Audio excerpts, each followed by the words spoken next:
Goya and David are interested in humanity. How do you picture it? The Renaissance does it with a single face. It's a whole terrain. You don't need supporting actors. You don't need God. Humanity has its own radiating power. That little dot over there, behind bulletproof glass, with its security system built into a great big box in front of it, so you really get the message not to try and steal it, is the world's most famous painting, the Mona Lisa in the Louvre in Paris. It's become a spectacle, something to stare at for the sake of staring. On the other hand, there is something in particular we're fascinated by. We stare at the smile on the face of the Mona Lisa. The famous mystery of Leonardo da Vinci's Mona Lisa. Her appeal is not that she's divine, but that she's human. When he painted her in around 1505, he was just painting a woman, not the Madonna. It was a marriage portrait, not a religious icon. Enigmatic, mysterious, wise, amused. Those are the cliches. But the tourist cliches are right. The big thought behind the Mona Lisa, the reason it's become the greatest spectacle of all time, is the compelling sense of genuine individuality that this painted figure has. She's not a type, she's a person.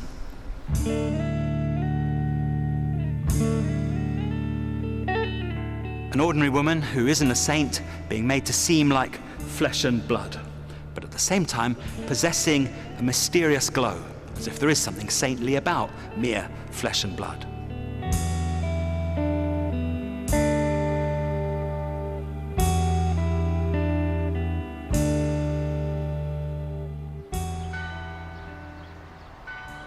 The Renaissance was really a handful of power people glorifying themselves with the inventions of humanism, using art to do it. Society didn't change fundamentally. It was still an age of superstition, witches were still burnt, the church was still the boss. But in the 18th century, the explosion comes. Now our story focuses on radical number one, David. Paris, 1785. A new rising middle class goes to the regular salon exhibitions held in the Royal Palace of the Louvre. They want to see their views and sense of their own potential reflected back to them in art. They're the new educated class, lawyers, clerks and officials, the people who administer society. They think, why administer it for the king? Why not for ourselves? What kind of picture will turn these people on?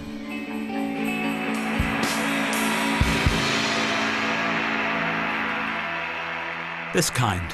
They see it in the salon. They've never seen anything like it. There's something disagreeable about it at first. It's an alien object. But then they realise the oath of the Horatii by David feeds a hunger they didn't know they had, a feeling they had that they didn't realise they had so strongly until it was pictured for them. Noble virtue. It's the mind of the revolution.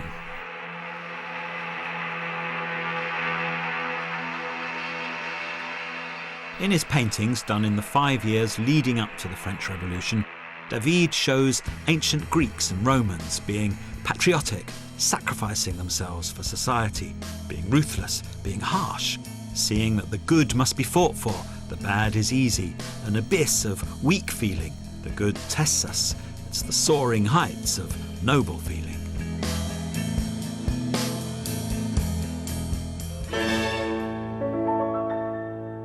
David's audience was used to art depicting the ancient past as a lovely dream of delightful softness, charming people in 18th century costume, taking a boat to the goddess Aphrodite's island of love, and having a lot of escapist ancient world pleasure. Instead, David gives them an ancient world that is not about pleasure, it's about action. It's the spirit of the times, inspired by the Enlightenment.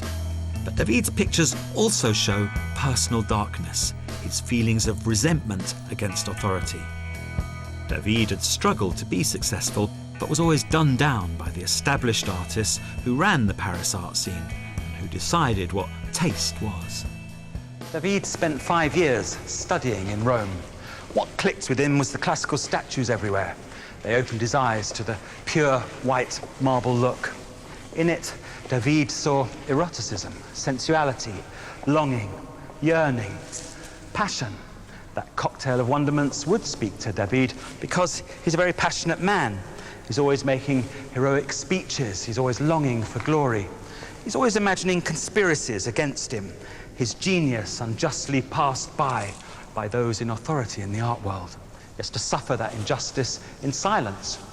And so he identifies with the way strong feeling in the marble statues seems all the stronger for being heroically reined in.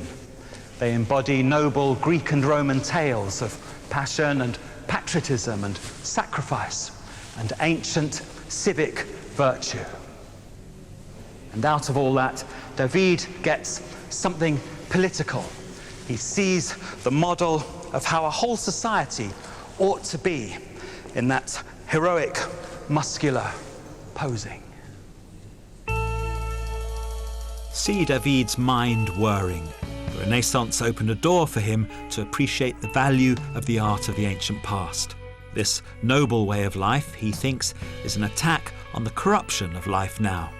People who have no inner nobility, only noble positions that they've inherited because of an accident of birth. Sons vow to their father to defend Rome in a fight with their sisters' husbands, soldiers who fight on the side of Rome's enemies. David's audience knows this ancient story. At home in your living room now, you don't. Don't worry, I'll help you. Be beamed up now into an unfamiliar dimension. Feel its atmosphere. David takes Renaissance space and makes it menacing. Look at the centre of it. They're swearing an oath with swords. It's a ritual. Now look at it without knowing that. Don't think what the story is. That's the centre of emotion. Look at the darkness around it. That's the whole world of feeling in itself. Look at the whole stark emptiness in that space and the massiveness of the pillars, the framing job they do, isolating each bit of human action. The sons, the father, the women. You suddenly realise how important starkness is in the picture, how the huge, stately geometry of it is a feeling in itself.